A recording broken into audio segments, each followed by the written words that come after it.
जय श्री राम, राधे राधे दोस्तों। जय श्री राम, राधे राधे फ्रेंड्स। तो स्वागत है आपका वीक ऑफ एंटरटेनमेंट में। तो आज हम देखने जा रहे हैं मोदी जी बन गए नंबर 1 विश्व के नेता। तो देखते हैं कैसे नंबर 1 नेता बने हैं विश्व के हमारे prime minister Narendra Modi ji. Number 1 तो हर साल बनना है, वो 70% वोटिंग हर साल होती है उनके ऊपर। उन्हें बनने की जरूरत ही नहीं है, वो खुद ही नंबर 1 है। प्रधानमंत्री नरेंद्र मोदी ने सारे रिकॉर्ड तोड़ दिए। मोदी फिर से नंबर 1 क्यों बनते हैं? हर बार वो हर जगह कैसे अपने आप को सबसे ऊपर लाने में सफल हो जा रहे हैं। तमाम लीडर से, वर्ल्ड ऑर्डर के लीडर्स की बात कर रहे हैं हम, यहाँ सिर्फ भारत की बात नहीं है, उनमें भी प्रधानमंत्री नरेंद्र मोदी नंबर 1 पर हैं। इस वक्त की सबसे बड़ी जानकारी, और ये भारत के लिए गर्व की भी बात है, क्योंकि भारत के पीएम नरेंद्र मोदी दुनिया के सबसे लोकप्रिय नेता हैं। दुनिया के 13 नेताओं में टॉप पर है पीएम मोदी। मैं कहता हूँ इससे बड़ा ग्लैमर, इससे बड़ी ऑनर, इससे बड़ी रिस्पेक्ट इंडियन के लिए और क्या हो सकती है। ये सम्मान केवल नरेंद्र मोदी का नहीं है व्यूअर्स, बल्कि ये भारत का है। भारत की 145 करोड़ कोटि जनता का है, आपका है, मेरा है, हम सबका है। मोदी जी को नहीं रुका गया तो हिंदुस्तान वर्ल्ड का सुपर पावर नंबर 1 बनेगा। कोई माइका लाल नहीं रोक सकता है। प्रधानमंत्री मोदी ने ग्लोबल लीडरशिप की नई परिभाषा गढ़ी है और एक बार फिर पीएम मोदी दुनिया के सबसे लोकप्रिय नेता के तौर पर उभरे हैं। आपको बता दूं, बिजनेस इंटेलिजेंस की जो एक कंपनी है मॉर्निंग कंसल्ट, इन्होंने एक सर्वे किया था और ये जो सर्वे है 2025 की ताज़ा सर्वे रिपोर्ट बता रही है कि 75% लोगों की अप्रूवल रेटिंग मिली है प्रधानमंत्री नरेंद्र मोदी को। पूरे 20 से अधिक नेताओं को शामिल किया गया था और हर एक नेता की सिलसिलेवार तरीके से रेटिंग की जा रही थी, ये देखने के लिए कि लोग ज़्यादा पसंद किसे करते हैं। तो उन 20 देशों के जो नेता हैं उनमें सबसे ज्यादा लोकप्रिय भारत के प्रधानमंत्री नरेंद्र मोदी हैं। अब इंटरेस्टिंग फैक्ट ये है कि दुनिया के सबसे ताकतवर देश यानी अमेरिका के राष्ट्रपति डोनाल्ड ट्रंप 8वें नंबर पर, जिनको महज 44% रेटिंग ही मिली है। नरेंद्र मोदी जी जो फिर ग्रेट पर्सन है ना अपने मुल्क के लिए, वो जो कर रहे हैं, कमी पीएम है जो करते हैं। मैं चाहता हूं कि पाकिस्तान में मोदी जी जैसी कोई क्लास आए, कोई ऐसा दिमाग हो, कोई ऐसी पॉलिसीज यूज करने वाला हो जो हमारे पाकिस्तान का भी जो है ना नक्शा चेंज कर दे। हमारे पाकिस्तान भी आसमानों पे है, कर्जों से हमारी जान छूटे। जय हिंद दोस्तों, स्वागत है आपका वन शॉट इंडियन मीडिया पर। दोस्तों, आज की इस खबर को सुनकर हर भारतीय का सीना गर्व से तो चौड़ा होगा ही, लेकिन वहीं पे दूसरी तरफ हर उस व्यक्ति के पेट में दर्द उठाएगा जो आज भारत के खिलाफ बातें करते हैं, एंटी इंडिया एक्टिविटी करते हैं और खासकर भारत के प्रधानमंत्री नरेंद्र मोदी को लेकर अभद्र बातें किया करते हैं। ऐसा मैं इसलिए बोल रहा हूँ क्योंकि हाल ही में जो ग्लोबल लीडर अप्रूवल का रेटिंग लिस्ट आई है, इसमें भारत के प्रधानमंत्री नरेंद्र मोदी का नाम दुनिया के सबसे नंबर 1 लीडर में आया है। यानी कि न सिर्फ भारत में बल्कि पूरी दुनिया में अगर सबसे ज्यादा किसी नेता को पसंद किया जा रहा है तो है भारत के प्रधानमंत्री नरेंद्र मोदी। जी हाँ, और ये रेटिंग लिस्ट कोई छोटा मोटा कंपनी ने नहीं बल्कि अमेरिका की एक international research agency morning consult ने जारी की है, जो दुनिया के सबसे शक्तिशाली लोकतांत्रिक देश के नेताओं को लोकप्रियता को नापती है। इस अप्रूवल रेटिंग लिस्ट में मोदी जी को मिला है 76% की अप्रूवल रेटिंग। अब सोचिए जरा, जहां पर अमेरिका, ब्रिटेन, फ्रांस और जर्मनी जैसे बड़े बड़े देश के नेता भी इस अप्रूवल रेटिंग के लिस्ट में 40% के आसपास ही अटके रहे, तो वहीं पर भारत के प्रधानमंत्री नरेंद्र मोदी 76% के अप्रूवल रेटिंग के साथ इस लिस्ट में सबसे टॉप पर राज कर रहे हैं। एक तरफ हमारा पड़ोसी देश हमसे बराबरी करने की बात करता है, जहां पर अभी भी लोगों को खुद भी नहीं पता है कि उनका देश को उनकी सरकार चला रहे हैं या फिर उनकी मिलिट्री। दोस्तों, आज भारत दुनिया की 5वीं सबसे बड़ी अर्थव्यवस्था बन चुकी है, स्पेस में सुपर पावर बनने के लिए काफी तेजी से काम कर रही है, डिफेंस मैन्युफैक्चरिंग में लीडर बन रहा है और अब भारत के प्रधानमंत्री सिर्फ भारत के नहीं बल्कि ग्लोबल स्टेज के सबसे नंबर 1 भरोसेमंद चेहरा बन चुके हैं। भारत अब सिर्फ सॉफ्ट पावर नहीं बल्कि एक स्ट्रॉन्ग पावर बन चुका है। देखिए, जब हम इंटरनेशनल लीडर्स को हम लोग देखते हैं ना, मैं नरेंद्र मोदी को इंटरनेशनल लीडर कंसीडर करता हूँ। नरेंद्र मोदी का मैं पर्सनली तौर पे एक पॉइंट के ऊपर इतना बड़ा फैन हूँ कि लाइक उन्होंने ये नहीं सोचा बाकी पॉलिटिशियन की तरह कि मैं अपना बैकअप तैयार कर लूँ, मैं अपने घर गाड़ी बंगला बना लूँ, मैं अपने बाहर जायदादें बना लूं। एग्जैक्टली यही बात है, मैं अपनी नेटवर्थ बना लूँ। ठीक है, आज भी उनका जो नरेंद्र मोदी चैनल है, उनको ये नहीं पता होगा उससे कितना रेवेन्यू आ रहा है उनको। ठीक है, क्योंकि उनका इस तरफ रुझान ही नहीं है।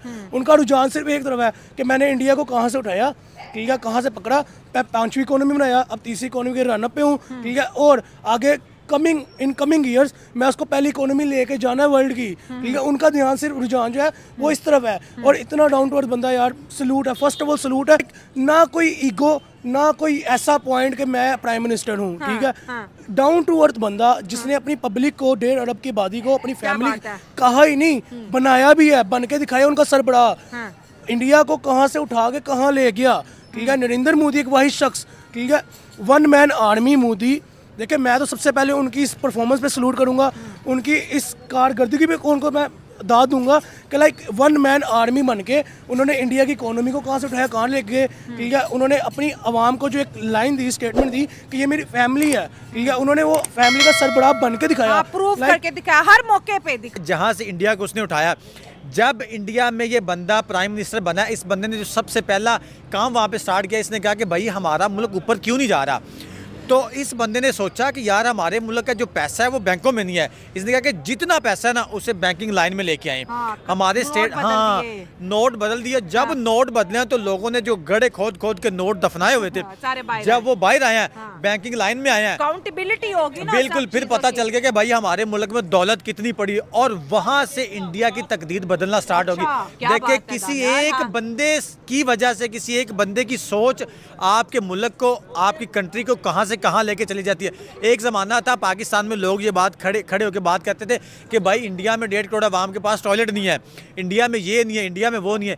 आज बात करें, आप देखिए जितनी तरक्की आज तक इंडिया ने पिछले 60 सालों में नहीं की, मोदी साहब के 12-14 सालों में उन लोगों ने तरक्की की है। उसके साथ उस बंदे ने जो एक बंदा अपना ऐड किया हुआ है वो जयशंकर है।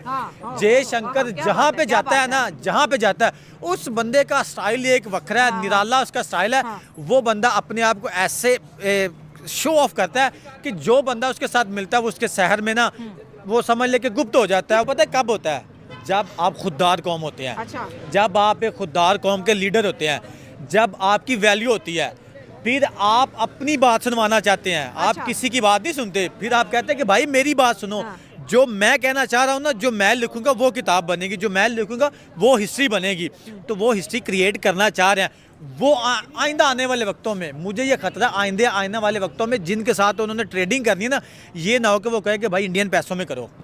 ये मुझे खतरा लगा, क्योंकि जब उनको पता है कि भाई इंडिया से हमें फ़ायदा होना है, तो फिर जो इंडिया शर्तें रखेगा, जो इंडिया कहेगा, दूसरे कौमों को करना पड़ेगा। पाकिस्तान की बात करना ज़रूरी क्यों हो जाता है साथ? क्योंकि हम एज ए पाकिस्तानी पाकिस्तान में खड़े होकर हमें दुख होता है कि भाई हम एक ही दिन, इंडिया अमेरिका को अपना दोस्त मानता है और हम जो है अमेरिका से कहते हैं कि भाई अमेरिका के साथ दोस्ती अच्छी नहीं है। एक वक्त था कि आपने मुझे इंट्रोड्यूस करवाया था, आज मैं आपको जो है ना 1.3 बिलियन इंडियंस के सामने इंट्रोड्यूस करवाता हूँ। और जो 15,000 का इंडियन डायस्पोरा स्टेडियम में मौजूद था, भाई उनका तो उनकी छाती कहते हैं ना चौड़ी होगी, सर गर्व से बुलंद हो गया। इंडियन की ऐसी representation United state of America में मैं कहती कोई नहीं कर सका जो आज उन्होंने कर दिया। कोई देखें, पिछले प्राइम मिनिस्टर भी गुजरे हैं, उसका जो करिश्मा है ना, जो करिश्मेटिक पर्सनैलिटी है नरेंद्र मोदी की, आप इनसे पहले देख ले, अटल बिहारी वाजपेयी जी थे, उससे मनमोहन सिंह थे, वाजपेयी जी थे, वो शर्मा जी थे, उससे पहले आप इससे पहले चले जाए, इवन नेहरू की तरफ जाए, सिंह की तरफ लेके चले जाए, किसी ने भी इस तरह की रिप्रेजेंटेशन इंडियंस की नहीं की। अब आप लोगों को समझ आ रही है कि नहीं आ रही? अगर नहीं आ रही तो जाते जाते चैनल को सब्सक्राइब करना मत भूलिएगा। मुझे समझ में नहीं आता आप लोग वीडियो देख भाग क्यों जाते हैं? चैनल सब्सक्राइब करने में कौन से आपके पैसे लग रहे हैं या कौन सी एनर्जी खर्च हो रही है? प्लीज चैनल को सब्सक्राइब करना ना भूलिएगा। और आप भी। तो ये थी वीडियो मिस्टर नरेंद्र मोदी जी के ऊपर। वो कहते हैं ना, जिसके पास जो चीज़ होती है उसकी अहमियत नहीं होती। शायद यही बात सच है। हमारे देश के पास ऐसा प्राइम मिनिस्टर मिला अटल जी के बाद। हालांकि अटल जी भी बहुत बढ़िया प्राइम मिनिस्टर थे, बस दिक्कत क्या थी, उस समय उन पर इतनी सपोर्ट नहीं थे, उतनी सीटें नहीं थी कि वो अकेले खड़े होकर सारे डिसीजन ले पाए। नहीं, फिर भी कारगिल का डिसीजन बहुत ग्रेट था और ऐसे कई डिसीजन लिए अटल जी ने, जिसकी एक लेगेसी को आज बढ़ा रहे हैं आगे हमारे प्राइम मिनिस्टर नरेंद्र मोदी जी। अब कुछ लोग कहेंगे कि साहब कांग्रेस के टाइम पे ये था वो था। फिलहाल हम कोई आज के ज़माने से नहीं, थोड़ा कांग्रेस के टाइम से भी पैदा हुए थे। हमने भी उनका टाइम देखा है, सपा का भी टाइम देखा है, बसपा का भी टाइम देखा है। बसपा के टाइम पे भी क्राइम काफ़ी कम हुआ था, मायावती जी ने काफ़ी वर्क किया था, लेकिन सपा और कांग्रेस ने मिलके जो देश की और इस राज्य की दुर्गति की, वो हम नहीं चाहते आने वाले टाइम पर भी हो। तो ये थी आज की हमारी वीडियो। आपकी क्या राय है कमेंट में अवश्य लिखिएगा। हमारे चैनल को सब्सक्राइब कीजिएगा, वीडियोस हमारी लाइक कीजिएगा। अपना आशीर्वाद सदा हम पर बनाए रखिएगा। कुछ कहना चाहोगी? राधे राधे। जय श्री राम।